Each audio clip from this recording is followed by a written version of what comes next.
दोस्तों नमस्कार, मैं प्रियेश भाई चैनल के नए ब्लॉग में आपका स्वागत है। आज हम लोग जानेंगे राम सेतु मूवी की कुछ महत्वपूर्ण बातें। Movie review. Ram Setu director Abhishek Sharma की अक्षय कुमार अभिनीत राम सेतु भले ही दिवाली के मौके पर सिनेमा घरों में दर्शकों के बीच है, मगर यह हमेशा से धार्मिक आस्था रखने वाले पुरातत्वविद और इतिहासकारों में चर्चा का विषय रहा है। राम सेतु को एडम ब्रिज के नाम से भी जाना जाता है। भारत के दक्षिण पूर्वी तट पर रामेश्वरम और श्रीलंका के उत्तर पश्चिम तट के मन्नार द्वीप के बीच 48 किलोमीटर की यह लंबी रेंज है।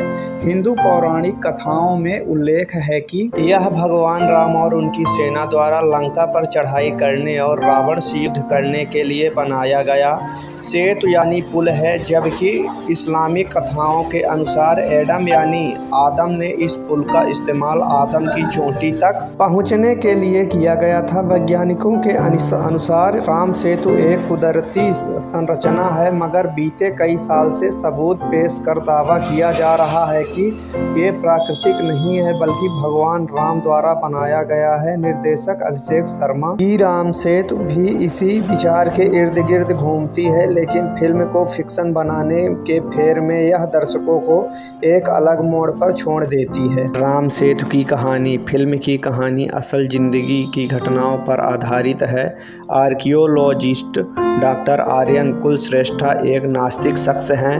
वो अपने पेशे के कारण तथ्यों पर यकीन करता है, जबकि उनकी पत्नी गायत्री धर्म भीरू हैं और इतिहास की प्रोफेसर हैं। इनका एक बेटा भी है। एक आर्कियोलॉजिकल मिशन के तहत आर्यन अफगानिस्तान में भगवान बुद्ध की मूर्ति के अवशेषों के साथ ऐतिहासिक धरोहर का पता भी लगा लेता है। इंडिया लौटने के बाद उसे सेतु समुद्रम प्रोजेक्ट के रिसर्च के काम पर लगाया जाता है, जहां उसे पुरातात्विक तथ्यों के आधार पर साबित करना है कि राम सेतु प्राकृतिक संरचना है और ये भगवान राम के जन्म यानी 7000 साल से भी पहले से प्रकृति की उत्पत्ति का नमूना है। राम सेतु का ट्रेलर। कहानी में पुष्पक शिपिंग कंपनी का मालिक नासर शिपिंग नहर परियोजना के उद्देश्य से गहरे पानी के चैनल का निर्माण करना चाहता है।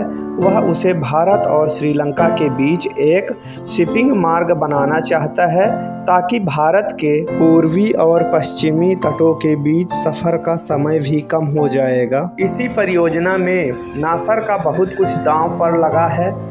उधर इस परियोजना की घोषणा होते ही धार्मिक आस्था रखने वाला पक्ष विरोध के स्वर मुखर कर देता है कि भगवान राम से जुड़ी संस्कृति के साथ वो छेड़छाड़ नहीं होने देंगे। नासर और सरकार की ओर से आर्यन और सेनरा रिवेलो, जैकलीन फर्नांडिस, प्रवेश राणा, जेनिफर जैसे लोगों टीम के साथ रिसर्च के लिए भेजा जाता है। आर्यन इस बात को लेकर कटिबद्ध है कि वो पुल भगवान राम द्वारा बनाया नहीं गया है, मगर जैसे जैसे रिसर्च आगे बढ़ती है और जो तथ्य मिलते हैं उससे आर्यन भी अचंभित होकर रह जाता है। फिल्म की कहानी एक ऐसे मोड़ पर आ जाती है जहां आर्यन समेत उसकी पूरी टीम को मारने का षड्यंत्र रचाया जाता है।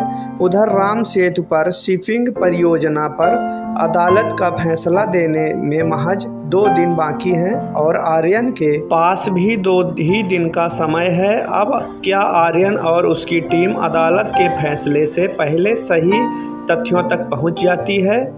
ये जानने के लिए आपको फिल्म देखनी होगी। राम सेतु का रिव्यू।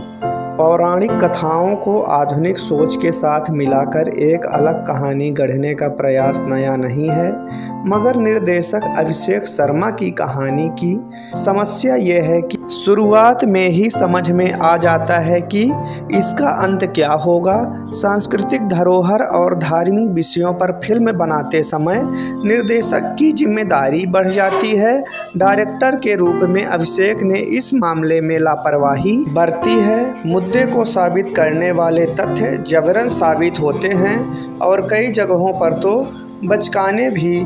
कई दृश्यों में निर्देशक द्वारा लोगों की धार्मिक भावना का इस्तेमाल करने की प्रवृत्ति साफ झलकती है। फर्स्ट हाफ का बहुत सारा समय कहानी और किरदारों को डेवलप करने में लगाया है।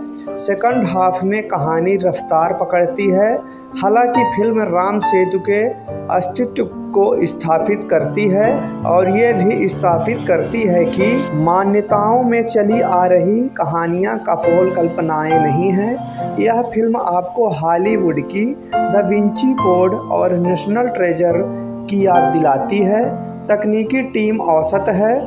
VFX को और सुधारा जा सकता था। डैनियल वी जॉर्ज ने फिल्म के मुताबिक साउंड डिजाइन करने का प्रयास किया है। रामेश्वर भगत की एडिटिंग सुस्त है।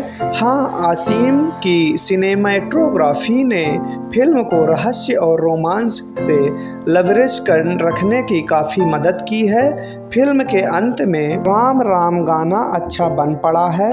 क्लाइमैक्स की बात करें तो यह राम भक्तों के लिए दिवाली का तोहफा साबित होता है। एक्टिंग के मामले में अक्षय कुमार एक नास्तिक आर्कियोलॉजिस्ट के रोल में खूब जमते हैं। उनका लुक कूल है। जैकलीन फर्नांडिस अपने रोल में अच्छी लगी हैं। हाँ, नुसरत भरूचा को बहुत कम स्क्रीन टाइम मिला है। नासर प्रवेश राणा और सत्यदेव कंचारणा जैसे कलाकारों ने अपनी भूमिका के साथ न्याय किया है। फिल्म की सपोर्टिंग कास्ट भी अच्छी है। क्यों देखें राम सेतु फिल्म। पौराणिक कथाओं और आधुनिक सोच के संगम वाले विषयों के शौकीन ये फिल्म देख सकते हैं।